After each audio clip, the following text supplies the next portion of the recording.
Alam nyo ba, kahit maliit lang na fish pan backyard ay pwede tayong kumita basta tama po ang stocking density. Ano nga ba ang ibig sabihin ng stocking density? Para po sa akin, ang stocking density, ito ay ang dami ng isda na inilagay sa isang fish pan.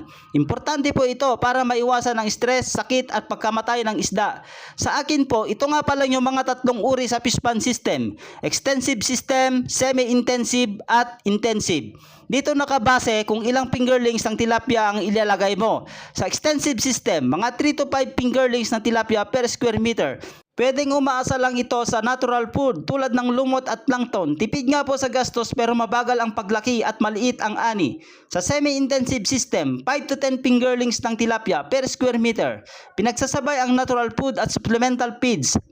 Mas mabilis ang paglaki kumpara extensive. Sa intensive system, siksikan ang mga tilapia 10 to 20 per square meter o higit pa. Ito ay kailangan ng commercial feeds, aerator at regular na water management. Mas malaki ang kita pero mataas ang gastos at mas risky kung mali ang pag-aalaga.